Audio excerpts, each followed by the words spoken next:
Puji Tuhan. Nah, kesempatan pagi hari ini saya akan sharing dengan saudara sebuah pengajaran firman Allah yang pagi ini saya berikan judul sesuatu hal yang mustahil. Mari saya mengajak Bapak Ibu Saudara sama-sama langsung saja ya kita membaca ayatnya. 1 Korintus pasal 13 ayat 13, ayat yang sangat familiar di telinga kita sering baca. Nah, saya mau jelaskan ayat ini sama saudara ya. 1 Korintus 13 ayat 13. Mari sama-sama kita baca ayat ini 1, 2, dan 3. Demikianlah tinggal ketiga hal ini, yaitu iman, pengharapan, dan kasih. Dan yang paling besar di antaranya ialah kasih. Baik. Sebelum saya mencoba menjelaskan 1 Korintus 13 ayat 13 yang bicara tentang iman, kedua pengharapan dan kasih, kayaknya saya terangkan dua perkara ini kepada saudara hari ini saudara ya. Kalau nggak selesai hari ini berarti pengharapannya saya lanjutkan besok. Mungkin kita fokus bicara soal iman. Nah, sebelum saya coba terangkan tentang 1 Korintus 13 ayat 13 sama saudara, coba perhatikan judul yang kita sedang bahas. Kita pelajari renungkan pagi ini. Kita bicara satu tema firman yang penting menurut saya. Bahkan perlu setiap telinga orang Kristen, setiap kita mendengar ini, memahami dan mengerti ini tentang sesuatu hal yang mustahil. Nah, kita bahas ini tentang sesuatu hal yang mustahil. Apakah saudara pernah merenungkan bahwa dalam hidup kekristenan yang kita jalani ini ada banyak hal-hal yang kita hadapi itu sesuatu yang mustahil. Kenapa sih tema firman Allah ini saya berikan tema judulnya sesuatu hal yang mustahil. Kalau Anda melihat gambar dari tema ini saja, ini kan sesuatu yang mustahil yang dihadapi oleh Musa dan 2 atau 3 juta orang Israel saat itu. Ini gambar adalah Musa dan di depan mereka ada laut Teberau, laut merah yang terbelah jadi 2. Musa pukul pakai tongkatnya, angin timur berhembus dengan sangat besar, sangat kuat, lalu membelah itu laut Teberau. Saudara, namanya laut Samudra Raya, laut yang lepas itu kan dalam. Bukankah ini sesuatu hal yang mustahil gitu loh. Saat umat Israel, Musa dan umat Allah ini kondisinya terjepit. Di depan ada laut, tidak ada jalan. Kanan dan kiri ada gunung dan padang gurun. Lalu di belakang mereka Fir'aun dan tentaranya yang jumlahnya seperti pasir di tepi laut, kata Alkitab sangat banyak. Itu mengejar mereka dan semakin dekat dan semakin dekat. Kalau sudah dekat apa yang terjadi? Fir'aun dan tentaranya sangat mudah membunuh bangsa Israel. Tidak ada jalan, itu intinya. Buntu jalannya. Tapi saudara lihat, saat tidak ada jalan, Tuhan buat jalan keluar. Tuhan kasih jalan yang baru kepada bangsa Israel. Bagaimana caranya? Caranya mustahil. Laut Teberau yang dalam itu dibelah jadi 2. Dan mereka berjalan dengan jalan keluarnya Tuhan di tanah yang kering. Dari judulnya saja, pertama gambar yang kita lihat, ini sesuatu yang mustahil dihadapi umat Israel, tapi mereka mengalami. Dan saya pikir tidak banyak, bahkan cuma dalam cerita ini saja, dalam sejarah umat manusia, Musa dan bangsa Israel yang pernah mengalami hal yang spesial ini. Mengalami sesuatu hal yang sebetulnya mustahil. Tidak banyak orang, tidak semua orang bisa mengalami ini. Tetapi Musa dan umatnya hari itu mengalami hal yang mustahil. Kalau kita bicara tentang sesuatu hal yang mustahil, artinya begini, tidak banyak orang bisa mengalami, itu maksud saya. Memang ada orang alami, tapi sedikit saja, nggak banyak. Contoh misalnya yang paling yang paling mudah kita cerna barangkali tentang sesuatu hal yang mustahil, tentang sesuatu yang nggak mungkin sebetulnya, tapi orang bisa ngalami, tapi nggak banyak, hanya sedikit. Contoh misalnya peristiwa sejak tanggal 20 Juli, Anda lihat gambar ini ya, 1969. Kalau kita baca searching di Google atau di berita, pendaratan pertama manusia di bulan. Kalau misalnya pertanyaan ini disodorkan kepada manusia yang hidup sebelum tahun 1969, mungkinkah manusia bisa terbang dan mendarat di bulan? Kira-kira menurut Anda, pikiran Anda jawabannya apa? Kalau disodorkan pertanyaan ini sebelum tahun 69, orang pasti menjawab gini, nggak mungkin dong Pak, mustahil dong, nggak bisa, nggak mungkin, sulit lah, nggak mungkin. Saya setuju. Tetapi setelahnya 20 Juli 1969, ada manusia pertama mendarat di bumi, itu namanya Neil Armstrong kalau nggak salah ya. Ketika orang ditanya setelah tahun 69, ya mungkin, nggak mustahil ternyata. Ternyata ada orang pernah bisa terbang ke bulan dan mendarat di bulan. Bahkan setelah tahun 1969 sampai tahun ini barangkali 2024, tercatat di sejarah dunia ada 12 orang ternyata yang pernah terbang ke bulan dan mendarat di bulan. 12 orang. Memang kita setuju, saya pikir dengan pandangan saya, mungkin ada sepakat, sebetulnya ini sesuatu yang mustahil ya. Sesuatu yang gak mungkin gitu loh. Kita manusia yang kayak begini bisa terbang ke bulan dan mendarat di bulan. Ini kan sesuatu yang gak mungkin. Tapi ternyata sejak tahun 69 ternyata mungkin juga. Tapi meskipun gak mungkin, meskipun mustahil, orang bisa ke sana. Toh kenyataannya hanya sedikit orang saja yang bisa terbang dan mendarat di bulan. Cuman 12 sejarah katakan. Cuman 12 orang dari miliaran jumlah manusia di dunia. Di dunia ini hanya sedikit orang saja yang mendarat di sana. Memang mungkin akhirnya terjadi. Tapi sebetulnya realita kalau kita pakai otak, sesuatu yang sulit. Sesuatu yang gak mungkin, sesuatu yang mustahil. Tapi kalau toh menjadi mungkin, ya cuman sedikit orang mengalami itu. Gak banyak. Saudara pernah gak berpikir, saya aja berpikir sedikit, atau merenungkan bahwa sesungguhnya target Tuhan dalam hidup kekristenan kita yang kita harus capai. Pernah gak merenungkan baca di Alkitab? Itu sebetulnya semuanya yang target Tuhan untuk setiap kita dalam perintahnya untuk kita lakukan, kita capai. Itu semuanya menurut saya hampir semuanya mustahil. Semuanya rasanya sesuatu yang hal tidak mungkin untuk kita bisa mencapai apa yang Tuhan targetkan dalam hidup Kristen yang kita jalani. Satu contoh ya, kalau Anda mau bukti. Contoh yang pertama, misalnya perintah Tuhan buat setiap kita adalah misalnya Matius pasal 5 ya. Itu kalau nggak salah 13 sampai 16 gitu berkata, kita disuruh jadilah kamu garam dan terang dunia. Itu kan perintahnya kan, ayat 13 sampai 16. Perintah firman kita disuruh jadi garam dan terang dunia. Saudara, kita ini jadi garam dan terang di RT saja susah. Disuruh jadi garam dan terang di rumah tangga kita saja, menerangi rumah tangga kita. Kita masih banyak pergumulan di situ kok. Ini jadi garam dan terang dunia di mana kita ada sampai dunia. Ini bukankah yang Tuhan perintahkan targetnya buat kita ini sesuatu yang nggak mungkin gitu. Sesuatu yang mustahil. Sebuah target Allah buat kekristenan kita untuk kita bisa capai. Jadi terang dan garam bagi dunia. Ada mau contoh yang lain? Saya kasih banyak contoh masalahnya.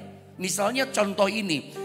Di dalam Alkitab, misalnya dalam 2 Korintus pasal 5 ya, itu ayat 17. Barang siapa dalam Kristus, sejak kita percaya pada Tuhan dikatakan kita disuruh menjadi ciptaan yang baru. Ini ayatnya, lihat saya baca ya, ini contoh-contoh. Saya gak sempat catat tapi mau dia bantu kita.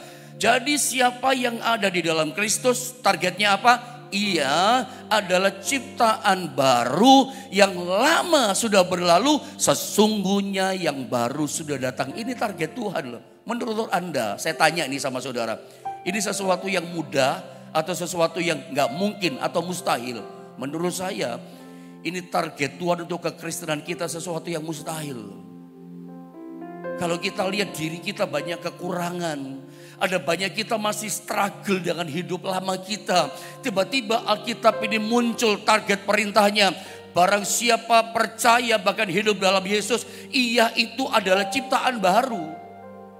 Ciptaan baru itu artinya kahinos gitu ya. Betul-betul new, betul-betul fresh, sampai tidak kelihatan lagi kehidupan lamanya. Coba Anda renungkan, bukankah ini sesuatu yang aduh, mana bisa kita capai target ini? Jujur saja, banyak di antara kita yang masih berjuang keras, bergumul keras untuk lepas copot dari kehidupan lama kita. Kita ini masih struggle betul dengan hidup lama kita. Ngelepasin hidup lama ini berat loh Pak. Karena kahinos itu betul-betul new dan fresh sampai hidup lama gak kelihatan. Cara ngomong kita gak kayak dulu lagi. Kelakuan kita. Sementara hari ini masih banyak kita susah payah keras berjuang lepaskan hidup lama. Itu persoalan kita kan. Loh itu target Tuhan loh. Ini contoh. Pernah gak merenungkan ini? Bahwa ternyata targetnya itu ternyata sulit ya kita capai. Tapi ini target Tuhan buat kita. Masih banyak contoh yang lain kalau Anda mau.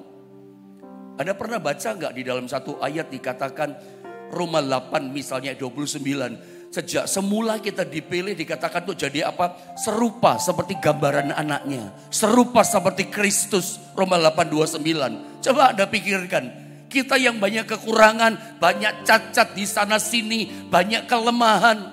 Ya kan, cara ngomong kita masih gak benar, hidup kita kelakuan. Tiba-tiba datang firman Allah. Sejak semula kita dipilih oleh Tuhan untuk jadi apa? Menjadi serupa dengan gambaran anaknya. Serupa seperti Kristus. Loh ini target Tuhan utama buat kekristenan kita. Coba pikirkan. Bukankah ini kalau kita renungkan, iya. Ini sesuatu hal yang mustahil saya bisa capai. Serupa seperti Kristus. Serupa seperti Kristus itu artinya karakter kita seperti Kristus, karakter ilahi. Bukan cuman hanya karakternya saja menurut saya. Sampai kuasanya pun seperti Kristus. Bukankah ini sesuatu yang mustahil kita capai? Masih ada yang lain? Masih banyak. Kalau Anda baca dalam Matius pasal 5, saya lupa itu ayatnya. Mungkin ayat 48 atau ayat berapa. Yesus sendiri yang berkata, hendaklah kamu sempurna, kata Matius 5:48. Seperti Bapamu yang di sorga sempurna. Nah ini ayatnya nih, coba munculkan. Matius 5:48, betul ini ayatnya. Karena itu, kata Yesus, ini Yesus langsung yang ngomong. Karena itu dikatakan haruslah kamu sempurna. Sama seperti Bapakmu yang di sorga adalah sempurna. Loh, ini gak main-main loh. Ada kata harus. Haruslah kamu sempurna. Sama seperti Bapakmu yang di sorga adalah sempurna. Kita targetnya kayak gini jadi orang Kristen. Coba pikirlah. Ini targetnya Tuhan harus dipenuhi. Kita harus sempurna seperti Bapa di sorga sempurna. Walaupun ini punya arti yang dalam. Gak mungkin saya terangkan hari ini. Kan saya mau bicara soal iman nih saat ini. Saudara dengar baik. Ini target yang harus kita capai. Sempurna seperti Bapa. Karena Bapa sempurna. Nah kalau kita lihat diri kita. Masih berjuang dengan kekurangan kita. Mesti targetnya sempurna. Bukankah Matius 5:48 perintah targetnya Tuhan sesuatu hal yang mustahil buat kita? Gimana cara mencapainya ya Tuhan? Masih ada yang lain? Banyak. Matius 28 amanat agung. Pergilah terus jadikanlah semua bangsa muridku. Baptis mereka dan seterusnya. Pergilah jadikanlah semua bangsa muridku. Perintah ini kan target saudara ya. Dan kalau kita pikir gimana caranya? Apalagi kalau Anda pikirkan perintah ini Matius 28 Tuhan perintahkan 2000 tahun yang lalu. Sebelum ada alat transportasi pesawat terbang, belum ada alat media sosial seperti sekarang. Belum ada TikTok, belum ada YouTube dan seterusnya. Ini perintah dikatakan di Galilea, jadikan semua bangsa muridku. Mereka pasti berpikir, gimana caranya Tuhan? Mana mungkin, tapi ini target. Dan kalau ini dikenakan, disodorkan kepada kita perintah ini. Sama pikiran kita, bagaimana mungkin Tuhan? Jadikan semua bangsa muridnya Tuhan. Jadikan satu RT saja muridnya Tuhan, susah. RW 1 RW, aduh bagaimana caranya? Bahkan kita lihat diri kita, rumah tangga kita saja. Menjadikan seisi rumah kita jadi muridnya Tuhan yang tinggal sama kita saja. Coba pikir, susah apa? Susah juga kan saudara. Sesuatu hal yang rasanya nggak mungkin bagaimana caranya. Tapi ini perintah dan targetnya Tuhan buat kita loh. Dan masih banyak yang lain. Saya aja sudah merenungkan ini sengaja dari awal. Bahwa sesungguhnya perintahnya Tuhan, targetnya dalam kekristenan kita saja. Itu rasanya hal sesuatu yang mustahil untuk kita bisa mencapainya.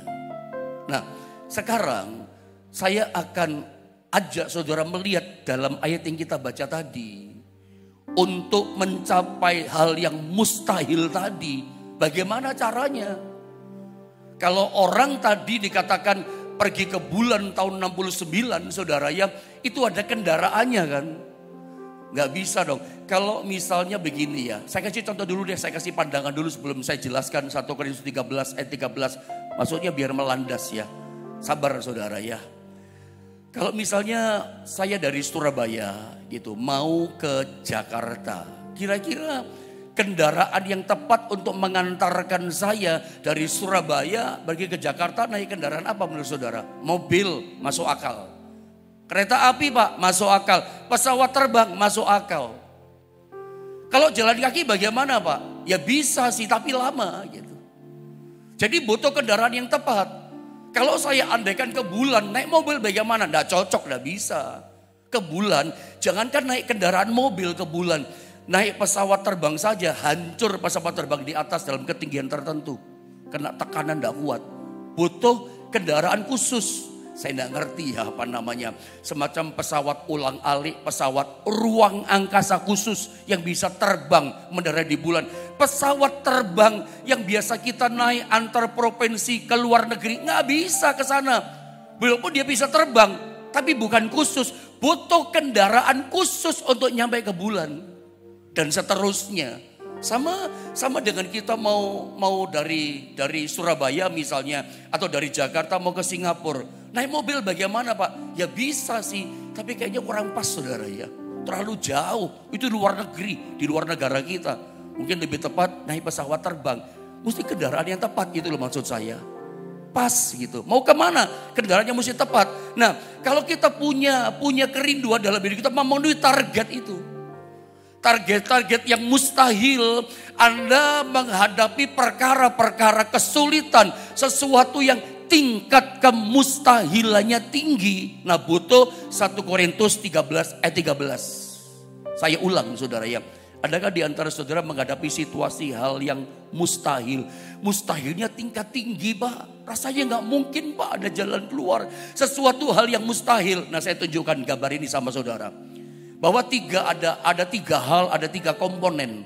Untuk mencapai sesuatu yang sangat mustahil dalam hidup kita. Mari kita mulai belajar ayat tadi. 1 Korintus 13 ayat 13. Saya bacakan begini.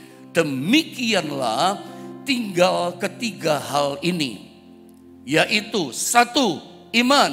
2, pengharapan. Dan yang ketiga adalah kasih. Dan yang paling besar di antaranya ialah kasih. Pagi ini saya tidak bahas 3 hal ini. Saya bahas yang satu saja yaitu iman. Apakah besok kita bicara pengharapan? Lihatlah nanti besok seperti apa. Kayaknya kasih mungkin saya nggak bahas. Karena saya juga sering mengajarkan tentang kasih mengasihi. Banyak loh. Kalau ada memperhatikan teaching pengajaran firman yang saya sampaikan pada saudara. Saya banyak mengajar saudara tentang iman, pengharapan juga sering. Terutama kasih. Makanya saya nggak akan ajarkan kembali. Keseringan saya mengajarkan kasih. 3 komponen ini saya mau ajarkan.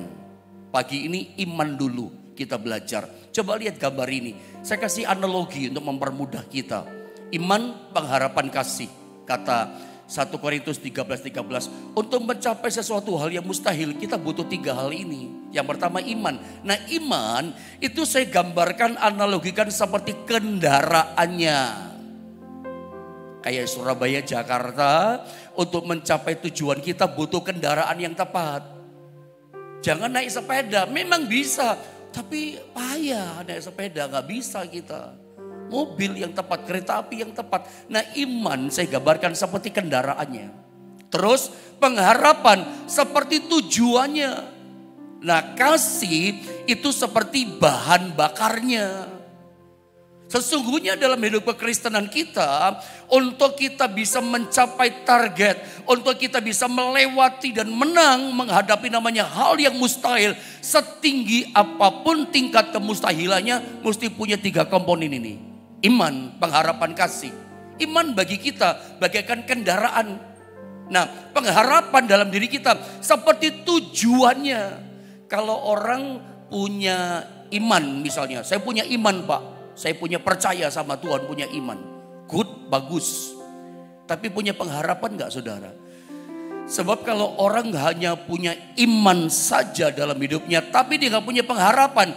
Itu seperti orang naik mobil, dia sedang dalam mobil, menaiki mobil, mempunyai mobil. Tetapi dia gak punya tujuan. Mau kemana ya, dia cuma muter-muter. Akhirnya stres sendiri, capek sendiri, lelah sendiri. Kenapa? Nggak punya tujuan. Makanya orang punya iman harus punya tujuan. Tapi kebalikannya ya, kalau orang itu punya pengharapan, nggak punya iman. Seperti orang punya tujuan. Saya ingin 2024 ini, saya pengen tujuan saya sukses, kerjaan saya, bla bla bla segala macam. Punya harapan-harapan, punya mimpi-mimpi untuk masa depan, punya kerinduan-kerinduan yang tinggi, punya pengharapan, tapi nggak punya iman. Ya, nggak ada kendaraan yang menuntun kita bahwa kita sampai kepada tujuan cita-cita kita. Punya harapan toh nggak bisa, harus iman, pengharapan, kasih. Karena iman itu seperti kendaraannya kita. Jadi penting sih, semuanya penting. Masing-masing 3 komponen, 3 hal ini ada dalam hidup kita. Saya berharap hari ini 3-3-nya penuh ada dalam hidup kita. Punya iman itu berarti punya kendaraan. Kendaraan ini yang menuntun kita pada tujuan kita. Dan ternyata kasih itu seperti bahan bakarnya, bensinnya, solarnya. Kalau nggak ada bahan bakarnya, nggak ada energi, kita nggak ada kekuatan. Ternyata cinta kepada Tuhan itu kekuatan buat kita. Nah, sekarang kita lihat apa sih iman itu? Kita belajar nomor 1 sekarang, iman. Iman itu kayak kendaraan yang bawa kita kepada tujuan kita, harapan kita. Jadi kalau saudara ingin, meskipun hal yang mustahil yang kita hadapi, tapi kita bisa nyampe sasaran tujuan itu, butuh kendaraan. Kendaraan itu namanya adalah iman. Apa itu iman, pendeta? Ibrani 11 ayat 1. Iman adalah dasar dikatakan. Saya baca ya. Iman kata Alkitab adalah dasar dari segala sesuatu yang kita harapkan. Harapan tujuan kita. Dan bukti dari segala sesuatu yang tidak kita lihat. Ayat ini berkata iman itu dasar dari pengharapan kita. Jadi saya berani berkata sama saudara, kalau orang dalam hidupnya nggak memiliki iman, orang Kristen tapi tidak punya iman kepada firman, iman kepada Tuhan Yesus, ya dia tidak akan pernah punya harapan. Tidak pernah dia berani punya harapan, punya tujuan dalam kehidupannya. Aku pengen gini, gak berani dia punya harapan. Tidak pernah punya harapan, kenapa? Tidak punya iman kok. Iman dalam diri kita kepada kuasa Tuhan, iman kepada janji-janji firman Allah yang membuat kita berani berharap, berani punya harapan. Aku yakin sakitku pasti sembuh. Itu harapan kan?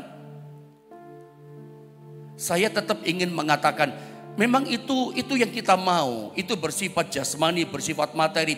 Anda jangan salah tangkap, pendeta ini hanya bicara berkat kesembuhan. Bukan itu. Tapi yang saya inginkan Anda punya imannya dan harapannya. Tanpa proses ini Anda gak ngalami hal yang mustahil itu. Makanya kalau ada pagi ini sakit apapun namanya, tetap saya mau katakan nama Yesus itu nama di atas segala nama loh. Nama penyakit apapun, bahkan nama penyakit yang baru pun, nama Yesus kalau kau panggil dia bisa menyembuhkan penyakitmu. Nah, iman kita itu kepada Yesus yang ajaib. Iman kita kepada janji-janji firman Allah. Punya iman gak kepada Yesus, kepada firman? Karena ternyata iman kita kepada Tuhan, iman kita kepada janji-janji firman Allah, itu menjadi dasar kita. Itu menjadi kendaraan kayak mobil kita untuk menuntun kita, bawa kita pada tujuan kita, pada harapan kita. Meskipun mustahil, yang penting punya kendaraan dulu. Kendaraannya itu adalah iman. Dia yang bawa kita untuk kita menang, mencapai hal-hal sesuatu yang mustahil buat kita. Dasarnya, kendaraannya namanya adalah iman. Iman kepada Yesus, iman kepada janji firman Allah. Dua ini saja. Bukan iman kepada manusia, tapi iman kepada Tuhan. Jadi Anda lihat ya, Ibrani 11 ayat 1 itu mengajar apa sih iman itu? Iman itu dasar, kayak kendaraan buat kita. Makanya kalau orang punya iman akan janji Tuhan, punya iman utuh kepada Yesus Tuhan dia percaya, dia berani punya harapan. Tapi kalau orang tidak punya iman kepada Tuhan, masa sih Tuhan bisa tolong saya? Orang tidak punya iman percaya kepada janji-janji perkataan firman Allah, ya dia tidak akan pernah berani punya harapan. Padahal janji Tuhan begitu banyak, tentang berkat ada, pemulihan ada, jalan keluar ada, kesembuhan ilahi dari sakit kita ada. Semua ada yang kita butuhkan. Tapi kenapa kita tidak pernah berani punya harapan? Ya kita gak punya iman di hati kita. Iman itu kendaraannya, kok iman itu dasarnya. Kalau orang memang punya iman kepada kuasa Tuhan, dia pasti berani punya harapan dan pasti memiliki itu. Nah, kalau saya mau bawa saudara lebih dalam tentang iman, seperti apa sih cara kerjanya iman? Karena seringkali orang, saya punya iman Pak, tapi dia nggak ngalami sesuatu dari hasil pekerjaan iman. Kenapa? Nggak ngerti cara kerjanya iman. Punya iman tuh bagus, tapi Anda bisa gunakan nggak iman di tangan saudara ini dalam hidup saudara? Kalau nggak bisa gunakan, bocai, percuma. Punya imannya, punya sesuatu yang dahsyat, yang canggih luar biasa, tapi gak bisa menggunakannya. Ya percuma dong saudara ya. Seringkali kita berkata, saya punya iman. Tetapi kita gak pernah mengalami sesuatu yang luar biasa. Orang yang lain ngalami, kita tidak. Kenapa? Selidik punya selidik, ternyata kita gak ngerti, gak tahu cara kerjanya iman. Mari lihat ayat ini, cara kerjanya iman seperti apa. Seharusnya iman itu seperti apa dia bekerjanya. Lihat 2 Korintus 4 ayat 13. Ayat ini pernah kalau tidak salah khusus saya ajarkan ayat ini. Tapi saya cuplik sedikit saja ini ayat buat setiap kita untuk menggambarkan cara kerjanya iman itu kayak apa. Lihat ya 2 Korintus 4 ayat 13 dikatakan begini. Namun karena kami memiliki roh iman. Ini bicara iman kan. Iman kan dalam roh kan. Dalam hati nurani. Yang sama, saya ulang deh. Namun karena kami memiliki roh iman yang sama, seperti ada tertulis, aku percaya, dalam hati aku percaya, sebab itu aku berkata-kata dengan mulut. Maka kami juga percaya, kata Paulus, dan sebab itu kami juga berkata-kata. Saudara, yang namanya iman itu seperti apa sih bekerjanya iman? Yang namanya iman itu harus ada di hati kita. Iman itu artinya gini, percaya di hati, lalu dikatakan apa dalam ayat ini? Lalu berkata-kata dengan mulut. Kalau kita cuma berkata, saya percaya pendeta sama kuasa Tuhan di dalam hati saya. Kalau cuma percaya dalam hati saja, itu belum iman, bukan iman bahkan. Karena iman itu harus ada di 2 tempat sekaligus secara bersamaan. Saya ulang kata-kata penting ini. Yang namanya iman saudara ya, itu harus ada di 2 tempat. Hati dan mulut. Percaya di hati, berkata iman di mulut. Di 2 tempat ini sekaligus secara bersamaan. Kalau cuman percaya di hati itu bukan iman. Sebab kalau percaya di hati pasti berkata dalam mulut. Sama dengan ini loh saudara ya. Sama dengan saya kasih contoh ini. Jadi apa yang kita percaya dalam hati ya pasti kita ucapkan, kita omongkan. Seperti Matius 6 ayat 31. Ini kebalikan daripada iman. Ini iman terbalik, kekhawatiran. Kalau orang percaya di hatinya akan kuasa Yesus, percaya akan janji-janji firman Allah, ya dia pasti mengucapkan itu perkataan Tuhan. Yang di hati, di iman diucapkan. Tapi kebalikan lawan daripada iman itu khawatir. Lihat kalau ada khawatir di hati kayak begini. Matius 6:31. Sebab itu janganlah kamu khawatir. Di hati ada khawatir, apa hasilnya? Dan berkata, orang khawatir pasti berkata begini. Apakah yang akan kami makan? Khawatir di hati, pasti ngomong di mulut. Apakah yang akan kami makan? Apakah yang akan kami minum? Apakah yang akan kami pakai? Jadi kekhawatiran itu adalah iman yang negatif. Ada khawatir di sini, iman yang negatif, saudara ya. Pasti ngomong di mulut, apa yang kami makan, apa yang kami minum, apa yang kami pakai. Bagaimana caranya sembuh, bagaimana saya mengalami mujizat, bagaimana. Pertanyaannya penuh keraguan. Karena di sini khawatir, cemas, takut, dan ragu. Yang di sini pasti keluar di mulut. Kalau ada kebencian, ya pasti di mulut. Orang itu ada gampang ya, ketemu kalau orang lagi kepahitan sama seseorang, benci sama seseorang, ngobrol sama dia, nggak usah pakai 1 jam. Dalam beberapa menit saja, Anda akan lihat isi hatinya dari mulutnya Anda tahu. Pasti ngomong, itu gini ya, gini. Semua itu di hati. Jadi sebetulnya apa yang diomongin orang, yang dikatakan orang, itu meluapnya di hati, kata firman itu betul saudara ya. Anda itu sejago-jagonya, serapat-rapatnya menyimpan satu rahasia di hati. Satu kali pasti keceplosan ngomong. Oh ternyata ini ya masalahnya. Yang kita nggak tahu jadi tahu karena dia keceplosan. Jadi semua yang kita dengar orang ngomong apapun itu hatinya begitu dia. Kalau orang hatinya sombong, dengar dari mulutnya tinggi-tinggi ngomongnya.